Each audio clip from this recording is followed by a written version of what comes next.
맞아, 엄마가 하지 말라 그랬어. 이건 혼자서는 못할 것 같은데. 이런 수만 가지의 생각이 드는 거는 진짜 당연한 거예요. 그걸 이겨내기 위해서 제가 했었던 방법은 기회라고 생각했고 무조건 저질러버린 거죠. 가게를 먼저 열었던 게 아니라 오래된 트레일러를 하나 사서 그렇게 시작을 했었습니다. 내가 만약에 너무 많은 생각을 하고 시도조차도 안 했다면 제가 그런 소름 돋는 장면들을 가질 수 있는 기회가 0.1%도 없는 거잖아요. 내가 어떤 일을 정말 열심히 하고 경험을 했을 때 기회라는 친구가 옆으로 지나가거든요. 근데 그렇지 못한 분들이 영원히 기회는 나한테 안 왔다라는 생각을 하실 것 같아요. 근데 그건 그분의 착각일 것 같아요. 안녕하세요, 스타터 여러분. 저는 미국 유타주에서 온 송정훈이라고 합니다. 반갑습니다. 대표님께서 이제 운영하고 계신 유타 컵밥에 대해서도 조금 소개를 해주시면 좋을 것 같아요. 저는 12년 전에 조그만 트럭을 하나 사서 미국 유타주 시골에서 거기에 한국식 컵밥 플러스 미국 사람들이 좋아하는 소스들을 올려서 지금 열심히 팔고 있고요. 현재 누적 판매로는 한 3,500만 개 정도 저희가 컵밥을 팔았습니다. 해외에는 인도네시아에서 225점이 열었고요. 두바이 1호점이 열면서 9개의 가게가 더 열릴 거고, 캐나다에는 10개 지점이 더 열릴 계획을 가지고 있습니다.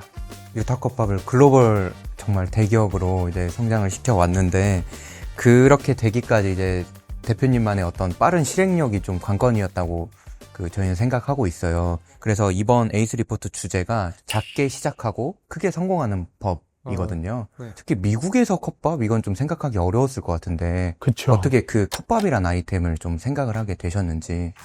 노량진 컵밥이라는 걸 듣고는 있었지만 한 번도 먹어본 적은 없었어요. 근데 이제 그 아이디어가 너무 좋았던 거예요. 왜냐면 이제 노량진이라는 곳이 수업을 45분 정도 듣고 밥을 빨리 먹고 다음 장소로 이동을 해서 클래스를 들어야 되는 그런 상권이기 때문에 빨리빨리 만들어서 빨리빨리 먹고 빨리빨리 가야 되는 곳이었던 거예요.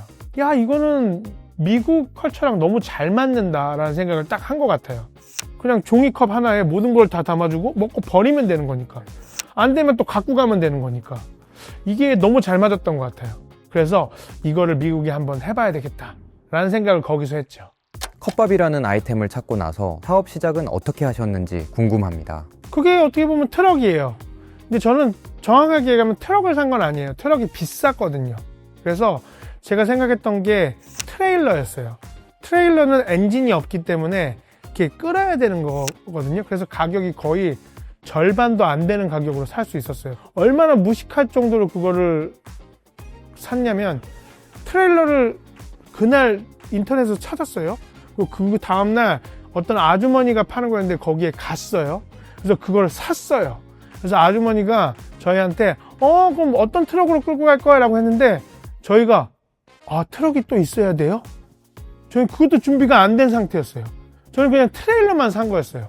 그래서 그 사장님한테 한 달만 시간을 주시면 저희가 트럭을 사갖고 와서 그걸 다시 끌고 가겠습니다라고 할 정도로 무모하고 무식하게 그냥 갔어요. 무작정 트레일러부터 살 정도로 아이디어에 확신이 있으셨던 건가요? 왜 그 확신이 들었냐면요. 제가 컵밥을 시작하기 전에 쿠폰 사업을 했었어요. 약간 가맹점 사업 같은 거예요. 1,000개 넘는 레스토랑을 찾아간 것 같아요. 근데 그걸 다니다 보니까 어떤 레스토랑은 3개월 만에도 문을 닫아버리고요. 말도 안 되는 지역에 있는데 줄을 서는 거예요. 그걸 노트에다가 다 적었어요. 왜 이런 거는 망했고 왜 이런 거는 잘 되는지를. 3년 반 후에 컵밥이라는 그 아이템을 딱 발견했을 때 1,000개를 방문했었던 그 노하우의 장점들만 가지고 만든 게 컵밥이에요. 정말 많은 데를 돌아다니면서 얻은 데이터에서 어느 정도 이제 그걸 추려서 이제 결정의 근거로 좀 삼을 수 있었던 것 같네요. 이거는 인터넷을 본 것도 아니었고 그냥 자료를 누가 모아놓은 거를 제가 본 게 아니라 제가 직접 발로 뛰어다니면서 받은 노하우이기 때문에 그거에 대한 확신은 있었다라고 생각을 합니다. 제가 이 이야기를 왜 드리냐면 좋은 아이디어가 있는데 그 아이디어가 내가 소화할 수 없는 아이디어라고 하면 그거는 지금의 아이디어는 아닌 것 같아요. 좀 다시 설명을 드리자면 진짜 아이디어가 있는데 막 건물을 하나 지어가지고 거기에 1층에 뭐 아웃도어를 넣고 2층에는 골프를 넣고 이거는 정말 좋은 아이디어긴 하지만 실행할 수 없는 거잖아요. 무모하지 않은 도전을 시작했으면 좋겠어요. 당연히 실패가 생각될 수 있고 이게 무너져서 힘들 수도 있겠지만 일어날 수 있을 만한 도전을 했으면 좋겠어요. 그래서 시작이 볼품은 없을 수도 있고 남들이 비웃을 수 있긴 하지만 작은 시작을 했으면 좋겠어요. 그래서 저도 생각했던 게 그런 가게를 먼저 열었던 게 아니라 정말 오래된 트레일러를 하나 사서 그렇게 시작을 했었습니다. 너무 생각만 많이 하다가 너무 준비만 하다가 기회를 놓치는 그런 분들에게도 어떤 조언을 주실 수 있다면? 그냥 제 경험을 이야기 드리면 제가 이렇게 했기 때문에 여러분들이 다 그렇게 하라는 말이 아니에요. 조심스럽게 이야기 드릴 수 있는 거긴 하지만 내가 어떤 일을 정말 열심히 하고 경험을 했을 때 정말 기회라는 친구가 옆으로 지나가거든요. 저는 그거를 기회라고 읽고 알아본 사람이에요. 저는 모든 사람들에게 공평하게 그 기회라는 게 간다라고 생각을 하거든요.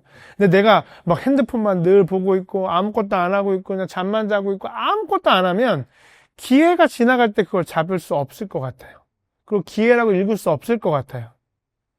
근데 어떤 일을 열심히 하고 있으면 그게 뭐 웨이터를 하고 있던 뭐 어디서 커피를 타고 계시던 어떤 일을 하고 계시잖아요.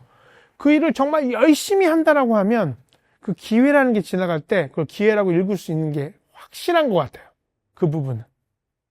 근데 그렇지 못한 분들이 기회가 여러 번 지나갔음에도 불구하고 그걸 못 잊고 못 잡는 사람들한테는 영원히 기회는 나한테 안 왔다라는 생각을 하실 것 같아요. 근데 그건 그분의 착각일 것 같아요. 저는 보통 이제 이걸 하면 안 되는 쪽으로 뭔가 이제 걱정들이 많아서 생각이 많아지고 그러는데. 그건 되게 당연한 거잖아요. 저도 그런 생각이 들어요. 그러니까 그냥 얼른 해버려요. 얼른 사버려요. 그래서 트럭 처음 샀을 때도 아침에 일어나면 트럭이 계속 서 있잖아요. 아, 나 뭐 해야 되는데 계속 드는 거예요. 왜냐면 전 재산을 다 투자했으니까. 되게 작은 돈이긴 했지만 다 투자했으니까 매일매일 저한테는 동기부여가 됐죠. 해야 되는데. 그러네요. 뭔가 아직 실행을 하지 않고 계속 생각만 하면 안 되는 것만 생각이 드는데 우선 실행을 하면 이제 하는 쪽으로 생각이 전환되니까. 네, 결국에는 자신이 자신한테 이렇게 얘기할걸요. 아, 맞아. 엄마가 하지 말라 그랬어. 이건 혼자서는 못할 것 같은데. 이런 수만 가지의 생각이 드는 거는 진짜 당연한 거예요. 근데 그걸 이겨내기 위해서 제가 했었던 방법은 그게 기회라고 생각했고 무조건 저질러버린 거죠. 그럼 대표님께서는 어떻게 작게 시작을 했던 그런 사례들이 좀 있으신가요? 제 파트너 덕이 친구가 고민을 하다 저를 찾아온 거예요. 처음으로 이런 컵밥이라는 브랜드를 가지고 트럭을 열어가지고는 이렇게 성장하고 있는데 큰 회사에서 몇백억을 투자를 해가지고는 가게를 50개에서 100개를 빡 깔아버리면 이제 그 친구들이 정말 오리지널이 돼버리는 건데 덕이를 딱 바라보면서 이렇게 얘기했어요. 우리 샤크탱크에 나가자.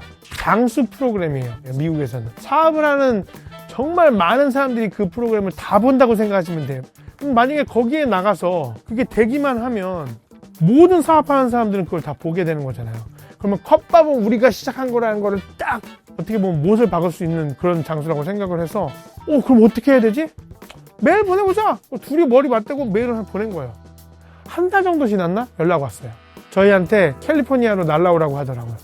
어떤 한 분은 50억을 투자한다는 분도 계셨고 되게 유명한 여성 샤크들이 있었거든요. 둘이가 합쳐가지고는 우리가 같이 들어갈게. 우리랑 해줘. 라고도 했었고 저희가 마지막에 딜을 맺었던 마크 큐번이라는 그 분이 계신데 그분은 한 6조 정도를 가진 사업가세요.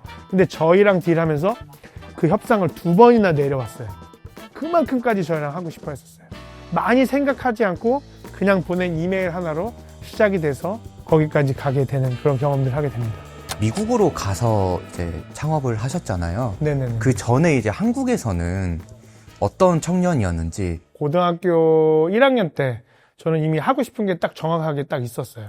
춤이라는 것을 알게 됐고 그게 너무 좋아서 하루에 8시간 동안 매일매일 춤 연습을 하던 그런 친구였어요. 그래서 그게 너무 좋아서 그냥 그것만 한 사람이에요. 뭐 그렇게 공부를 못한 것도 아니었고 근데 그 삶이 그렇게 저한테 재밌지는 않았던 것 같아요. 그 트랙을 벗어나서 저만의 트랙을 만들기 시작하고 더 넓은 세상이 있다는 걸 알게 되면서 다시는 그 트랙 안으로 들어가고 싶은 생각이 전혀 들지 않더라고요. 대표님이 이번에 출간하신 도서를 한번 소개를 해주시자면. 모든 사람들이 세우고 있는 기준점은 다 틀려요. 내가 세운 길, 내가 가고자 하는 길이 답인 거고요. 나만의 스타일에 나만의 길을 걸어가면서 나만의 사람들을 찾고 열심히 하면 우리가 즐거울 수 있다라는 그런 희망적인 책입니다. 이제 막 취업 준비하느라 막 계속 걱정이 많을 거고, 그 회사에서 주니어로서 뭔가 이런 기획을 내가 해도 되나, 이런 일을 해도 되나 좀 걱정이 많으실 분들, 그런 스타터 분들에게 마지막으로 한마디 해주시자면. 내가 지금 가야 가는 길이 맞는 길인지, 내가 하고 있는 게 진짜인지 막 헷갈리고 그러시죠? 그거 굉장히 당연한 거고요. 이상하다고 생각하지 마시고 나중에 이 시간들이 굉장히 그립고 값진 시간이 될 거예요. 전 여러분들이 후회 없는 삶을 살았으면 좋겠습니다.